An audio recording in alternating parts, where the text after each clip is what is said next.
அனைவருக்கும் வணக்கம். டாடா ஐபிஎல் 2025 ஒரு பரபரப்பான கட்டத்தை நோக்கி போயிட்டு இருக்கு. பாயிண்ட்ஸ் டேபிள் ஃபர்ஸ்ட் நம்ம பார்த்துடலாம். பாயிண்ட்ஸ் டேபிளை பொறுத்த வரைக்கும் GT, DC, RCB, Punjab, LIC. இப்போ நம்ம சென்னையில இருந்து வருவோம். சென்னை 6 மேட்ச் தோத்துருக்காங்க. எஸ்ஆர்ஹெச் 5 மேட்ச் தோத்துருக்காங்க. இன்னும் ஒரு மேட்ச் தோத்தாங்கன்னா சென்னைக்கு ஈக்குவல் ஆயிடுவாங்க. ராஜஸ்தான் ஆல்ரெடி 6ல் இருக்காங்க. சூப்பர். கொல்கத்தா நைட் ரைடர்ஸ் இன்னும் ஒரு மேட்ச் தோத்தாங்கன்னா நம்ம சென்னைக்கு ஈக்குவல் ஆயிடுவாங்க. மும்பை 2 மேட்ச் தோத்தாங்கன்னா நம்ம சென்னைக்கு ஈக்குவல் ஆயிடுவாங்க. அப்போ இந்த எல்எஸ்சியும் இன்னொரு 2 மேட்ச் தோத்தாங்கன்னா சென்னைக்கு ஈக்குவல் ஆயிடுவாங்க. அப்போ என்ன ஆகுது, இந்த டாப் லாஸ்ட் 6 டீம் இருக்கு பார்த்தீங்களா, எல்லாமே சென்னைக்கு ஈக்குவலாக வர்றதுக்கான வாய்ப்பு இருக்கு. ஏன்னா 9 மேட்ச் 4 தோத்துருக்காங்க, இவங்க 8 மேட்ச் 6 தோத்துருக்காங்க. ஸோ சென்னை இனிமேல் எல்லா மேட்சும் வின் பண்ணி இவங்க ஒரு 2 தோல்வி 1 தோல்வி இவங்க ஆல்ரெடி ராஜஸ்தான் நமக்கு ஈக்குவலாக இருக்காங்க. எஸ்ஆர்ஹெச் ஒரே ஒரு தோல்வி பண்ணாங்கன்னா வந்துடும். ஆனால் இங்கே பாருங்க, இவங்க இதுக்கப்புறம் பஞ்சாபு ஒரு 3 மேட்ச் தோத்தா சென்னைக்கு ஈக்குவல். ஸோ பஞ்சாபு 3 மேட்ச் தோக்கணும், ஆர்சிபி இன்னொரு 3 மேட்ச் தோக்கணும், டிசியில் 4 மேட்ச் தோக்கணும்னா கொஞ்சம் டஃப், ஜிடி 4 மேட்ச் தோக்கணும்னா டஃப். சென்னை உள்ளே வர்றதுக்காக நம்ம பார்க்குறோம்.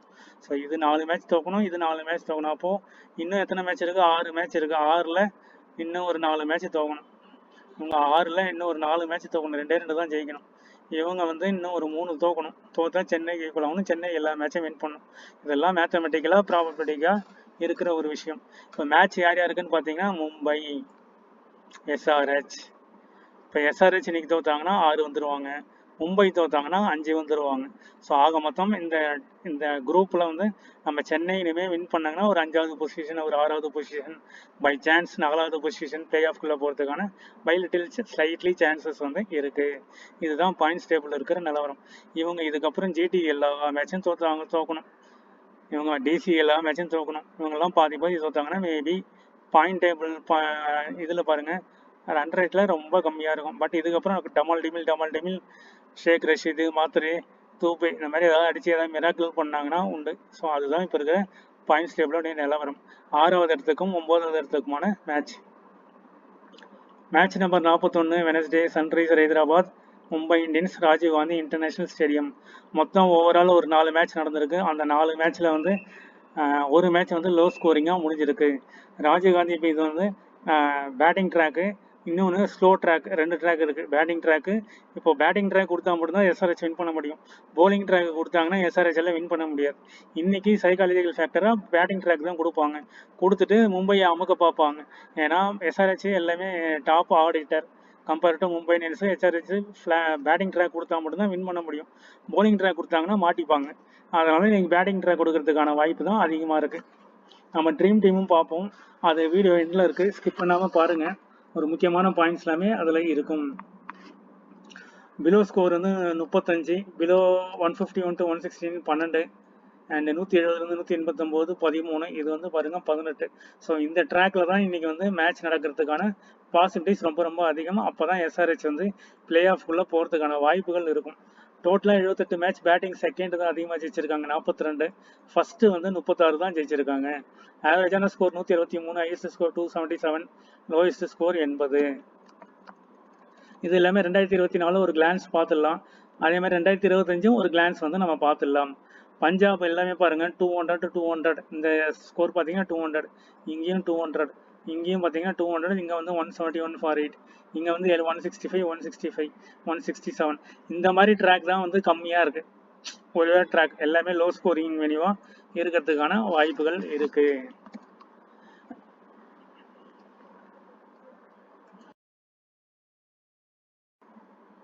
இங்கே தான் நம்ம பார்க்க வேண்டிய விஷயம். ஃபஸ்ட்டு மேட்ச்சு 23 மார்ச் நடந்த மேட்ச்சு, 3:30 மணிக்கு நடந்த மேட்ச்சு, 286 242, ரெண்டுமே 6 விக்கெட். இங்கே என்ன நடந்திருக்குன்னு பார்ப்போம். 3.1 ஓவர்ஸில் விக்கெட் வந்திருக்கு. அப்போ ஓப்பனிங் காலி. இங்கே பாருங்கள் 1.3 1.5 4.1, அப்போ டாப் ஆர்டர் காலி. இதுதான் இங்கே நடந்திருக்கு. ஆனாலும் 242 for 6 286 for 6, அப்போ ஓப்பனிங்கில் ஒருத்தர் கொலாப்ஸ் ஆகுறாங்கன்றதை நம்ம இங்கே கண்டுபிடிக்க முடியுது. அதே மாதிரி டெத் ஓவர் பாருங்கள் 19.5 19.3, அப்போ டெத் ஓவரில் யார் போல் பண்ணுறாங்களோ அங்கே விக்கெட் விழுறதுக்கான வாய்ப்புகள் இருக்குது. ஏன்னா தொடர்ந்து 6 பால் 6 சிக்ஸ் அடிக்க முடியாது. 2 சிக்ஸ் அடித்தாலும் ஒரு சிக்ஸ் அடிக்கும் பொழுது திரும்ப விக்கெட்டுகள் விழுறதுக்கான வாய்ப்புகள் இருக்குது. இங்கே பாருங்க 2.1 2.2 பவர் பிளேல காலி. அபிஷேக் சர்மா இஷான் கிஷன் ரெண்டு பேருமே காலி.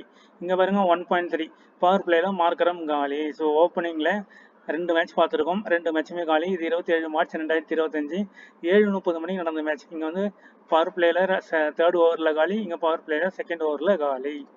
அதே மாதிரி இங்கே பாருங்க 0.6 ஃபர்ஸ்ட் ஓவர்லேயே காலி, 4.4 காலி. ஸோ டிராவிஸ் ஹெடும் காலி, அபிஷேக் சர்மாவும் காலி. இங்கே பார்த்தீங்கன்னா 2.5 சுதர்ஷன் என்ன மாதிரி leading run scorer orange purple cap holder அவருமே 2.5 காலி. இங்கே பாருங்க 3.5 காலி. ஸோ ஆவரேஜாக பார்த்தீங்கன்னா ரெண்டு விக்கெட் விழுது. ஆனால் இங்கே பாருங்க போலிங் ட்ராக் 152 153. இது 6 ஏப்ரல் 7:30 மணிக்கு.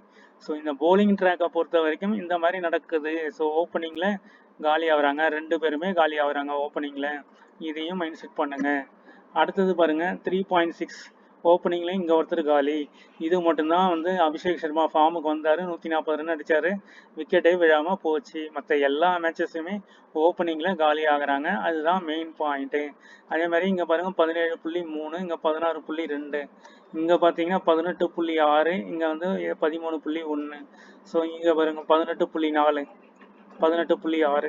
ஸோ இந்த மாதிரி டெத் ஓவர்லையும் நமக்கு நடக்கும். 17.3 18 16 17 18, இங்கே 14.1. ஸோ இதையும் மைண்ட் செட் பண்ணிக்கோங்க. இப்போ ஸ்கோர் கார்டு பார்த்துடலாம். அபிஷேக் சர்மா 24, டிராவிஸ் ஹெட் 67, இஷான் கிஷான் இந்த ஃபர்ஸ்ட் மேட்ச் 106 அடித்தார் இஷான் கிஷான். அதுக்கப்புறம் பர்ஃபார்மன்ஸ் பண்ண என்ட்ரி கிளாஸனை நோட் பண்ணிக்கோங்க. என்ட்ரி கிளாஸன் 34, நிதிஷ்குமார் ரெட்டி 30. இதுதான் மெயின் திங். Travis Head 67. விக்கெட்டுகள் பார்ப்போம். Mohammed Shami, Simarjeet Singh, Pat Cummins, Abhishek Sharma, Adam Zampa, Harshal Patel. இப்போ நம்ம பார்க்க வேண்டிய player Harshal Patel, Mohammed Shami, Pat Cummins. இந்த மூணு பேர் தான் இப்போ இருக்காங்க. முகமது ஷமி ஒரு விக்கெட், சிம்ரஜித் சிங் அதை விட்டுருங்க, Pat Cummins 0, Harshal Patel 2 wicket, Mohammed Shami ஒரு விக்கெட். அடுத்த மேட்ச் பாருங்க. 47 run Travis Head, Abhishek Sharma 6, Ishan Kishan 0, Nitishkumar Reddy 32, என்ட்ரி கிளாசன். ஸோ இந்த நிதிஷ்குமார் ரெட்டி, என்ட்ரி கிளாசன், அன்கித் வர்மா இந்த மூணு பிளேயர் வந்து கொஞ்சம் கன்சிஸ்டன்ஸாக ரன் அடிக்கிறாங்க. நிதிஷ்குமார் ரெட்டி, என்ட்ரி கிளாசன், அன்கித் வர்மா. இங்கே பாருங்க நிதிஷ்குமார் ரெட்டி, என்ட்ரி கிளாசன் அடிச்சிருக்காங்க, அன்கித் வர்மா இந்த மேட்ச் பெர்ஃபார்ம் பண்ணலை. அதே மாதிரி இப்போ பார்ப்போம் விக்கெட்டுகள் யார் யாருன்னு பார்ப்போம். பேட் கமின்ஸ் 2, முகமது ஷமி 1, வாரிஸ் ஹர்ஷல் பட்டேல் ஒரு விக்கெட். இதுதான் மெயின் கான்செப்ட். அடுத்தது பாருங்க. அபிஷேக் சர்மா 18, நிதிஷ்குமார் ரெட்டி 31, என்ட்ரி கிளாசன், அன்கித் வர்மா அந்த மூணு பேர் அடிச்சிருக்காங்களா, அதே தான் டிஃபால்ட் அடிக்கிறாங்க. அதே மாதிரி போலிங் பாருங்க.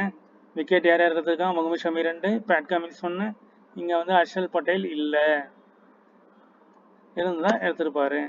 அடுத்த மேட்ச் இதுதான் மெயின் திங். 66 141 21, என்ட்ரி கிளாஸ்னு இங்கேயும் 21 run not out. Nitish Kumar Reddy விளையாடல. அதே தான் இங்கே பார்க்குறோம். Harshal Patel 4 wicket, Ishan Malinga 2 wicket. இதுதான் வந்து ஓவரால் 4 மேட்ச்சில் நடந்த ஒரு ஸ்டாட்ஸ். ஃபாஸ்ட்டுக்கு நல்லா சப்போர்ட் பண்ணக்கூடிய ஒரு ட்ராக். 8 விக்கெட்டில் 24, சன்ரைசர் 10 வின்னும், மும்பை இந்தியன்ஸ் 14 வின்னும் வின் பண்ணியிருக்காங்க. இதில் முக்கியமான பிளேயர் அப்படின்னு பார்க்கும்பொழுது நிதிஷ்குமார், என்ட்ரி கிளாசன், அனிகேத் வர்மா, ஹர்ஷல் பட்டேல் இவங்க வந்து டிஃபால்ட்டாக வச்சுக்கணும். ஹர்ஷல் பட்டேல், அனிகேத் வர்மாங்கிறது ஒரு 50-50. நிதிஷ்குமார் ரெட்டியும் என்ட்ரி கிளாஸனும் டிஃபால்ட். பேக் டு ஃபார்ம் அப்படின்னு பார்க்கும்பொழுது டிராவிஸ் ஹெட், அபிஷேக் சர்மா ஃபார்மில் இருக்காங்க. இது வரைக்கும் ஃபர்ஸ்ட் மேட்சுக்கு அப்புறம் பெர்ஃபார்மன்ஸ் பண்ணாத ஒரே பிளேயர் இஷான் கிஷான். இன்னைக்கு இஷான் கிஷான் நல்ல ஃபார்முக்கு வர்றதுக்கான வாய்ப்பு இருக்கு. இவரை கேப்டனா நம்ம ட்ரை பண்ணி பார்க்கலாம், இல்லைன்னா வைஸ் கேப்டனாகவும் ட்ரை பண்ணலாம். இன்னைக்கு அபிஷேக் சர்மா திரும்பவும் பழைய மாதிரி சுத்த ஆரம்பிச்சாருன்னா அடிச்சா 100, இல்லைனா வந்து ஏர்லேயர் அவுட். இதுதான் கான்செப்ட். இப்போ Abhishek Sharma captain, Ishan Kishan vice captain. Ishan Kishan captain, Abhishek Sharma vice captain. Travis ஹெட்டை ஒரு டீம்ல டிராப் பண்ணுங்க, அபிஷேக் சர்மாவை ஒரு டீம்ல டிராப் பண்ணுங்க. ஏன்னா ஓப்பனிங்ல ஒரு விக்கெட் விழுது. So Travis Head, Ishan Kishan, இல்லைனா அபிஷேக் சர்மா, இஷான் கிஷான் இந்த காம்பினேஷன்ஸ்ல ட்ரை பண்ணுங்க. ஹர்ஷல் பட்டேல் மெயின், என்ட்ரி Klaasen main, Nitishkumar Reddy main. இப்போ பேட் கமின்ஸா முகமது ஷமியாங்கிறது தான் நம்ம பார்க்கணும். ஸோ இந்த 2 பிளேயர்ல யார் வருவாங்கன்றதை நீங்க மாற்றி ட்ரை பண்ணி பார்க்கலாம். ரோஹித் சர்மா லாஸ்ட் மேட்ச் சிஎஸ்கேக்கு எதிராக ஒரு சூப்பராக ஆடுவார், அதுதான் நம்ம வீடியோவில் பேசியிருந்தோம். அதே மாதிரி ஆனார். ஆனால் இந்த மேட்ச் பர்ஃபார்மன்ஸ் பண்ணுவாரா அப்படிங்கிறத பொறுத்து இருந்து பார்க்கணும். ஏன் அப்படின்னா பேட் கமின்ஸ், முகமது ஷமி கண்டிப்பாக ரோஹித் சர்மா விக்கெட்டை தூக்குறதுக்கான வாய்ப்புகள் இருக்குது. சூரியகுமார் யாதவ், திலக் வர்மா இந்த 2 பிளேயர் மெயின் பிளேயராக இருப்பாங்க. ரிக்கல்டன் கீப்பர் பண்ணுறாரு, அதனால ஒரு மெயின் பிளேயர். வேரியேஷன்ஸ் நிறைய கொடுக்கக்கூடிய பிளேயர்ஸ் யாருன்னு பார்க்கணும். ஸோ பும்ரா ஒரு மஸ்ட் பிக்காக இருப்பார், ஹர்திக் பாண்டியா ஒரு மஸ்ட் பிக்காக இருப்பார். Nitishkumar Reddy, Heinrich Klaasen, Hardik Pandya, Suryakumar Yadav default pick. இப்போ அடுத்தது தான் நம்ம மெயின் பிக்சருக்கு போக போகிறோம். போத் இன்னிங்ஸ் ஒரு ஓப்பனிங் பேட்ஸ்மேன் வந்து ட்ராப் பண்ணுங்க. போத் இன்னிங்ஸ் டெத் பவுலரை பிக், விக்கெட்டை எடுக்கிற பவுலரை பிக் பண்ணுங்க. எஸ்ஆர்ஹெச்சில் 2 பவுலரை பிக் பண்ணணும். எஸ்ஆர்ஹெச் 2 பவுலர் கம்பல்சரியாக பிக் பண்ணணும். எஸ்ஆர்ஹெச் பவுலர் அதே மாதிரி ஒரு 2 பவுலர் வந்து ஒரு விக்கெட் கூட எடுக்க மாட்டார். எஸ்ஆர்ஹெச்சில் மொத்தம் 5 பவுலர் இருக்காங்கன்னா 2 பவுலர் விக்கெட் எடுப்பாங்க, இன்னொரு 2 பவுலர் விக்கெட்டே எடுக்க மாட்டாங்க. கிளாசன், நிதிஷ்குமார் 2 பேருமே 30 ரன் அடிக்கிறாங்க. இதெல்லாமே கீ பாயிண்ட்ஸ். இப்போ ட்ரீம் டீமுக்குள்ளே வருவோம். ஃபர்ஸ்ட் ஹென்ரிக் கிளாசனை பார்ப்போம். ஹென்ரிக் கிளாசன் ட்ரீம் டீமில் வர்றாரு. 4 கோடி ரூபா ஃபர்ஸ்ட் ப்ரைஸ் ட்ரீம் டீம்னா. டிஃபால்ட் பிக்கு இவர் வந்துடுறாரு, 4 மேட்சும் வந்துடுறாரு. அடுத்தது ஹர்ஷல் பட்டேல் ஒரு மேட்ச் வந்து ஹர்ஷல் பட்டேல் விளையாடல, அதனால இங்கே வரல. ஸோ 2 பிளேயரும் நம்ம வந்து டிஃபால்ட் பண்ணியாச்சு. இப்போ Nitish Kumar Reddy 51 point, Nitish Kumar Reddy 56 point, Nitish Kumar Reddy 66 point. So 3 இடத்துல வராரு. இவரையும் டிஃபால்ட் பிக்கு பண்ணிக்கோங்க. இப்போ ஆப்ஷன்ஸ் பாருங்க, 2 பவுலர் வராங்களா, நம்ம பேசின மாதிரி Pat Cummins, Mohammed Shami 2 player வராங்க. Pat Cummins, Harshal Patel. அதே மாதிரி இங்கே வந்து ஹர்ஷல் பட்டேல் வராங்க. இங்கே ஹர்ஷல் பட்டேல், மல்லிங்கா டிஃபால்ட்டாக ஒரு 2 பவுலர்ஸ் வந்து வராங்க எஸ்ஆர்ஹெச்சை பொறுத்த வரைக்கும். இப்போ டிராவிஸ் ஹெட் பார்ப்போம். டிராவிஸ் ஹெட் எத்தனை இடத்துல வந்திருக்காரு பார்ப்போம். டிராவிஸ் ஹெட் 1 இடம், டிராவிஸ் ஹெட் 2 இடம், டிராவிஸ் ஹெட் 3 இடம். அப்போது இந்த இடத்துல டிராவிஸ் ஹெட் 3 இடத்துல வராரு. ஸோ இவரும் ஒரு டிஃபால்ட் பிக்காக இருக்கலாம். இவர் எடுக்கலைன்னா அபிஷேக் சர்மாவே எடுங்க. இப்போ டிராவிஸ் ஹெட் இருக்கும்பொழுது இங்கே பாருங்க அபிஷேக் சர்மா இருக்காரு 140. இது ஒரு மேட்ச்.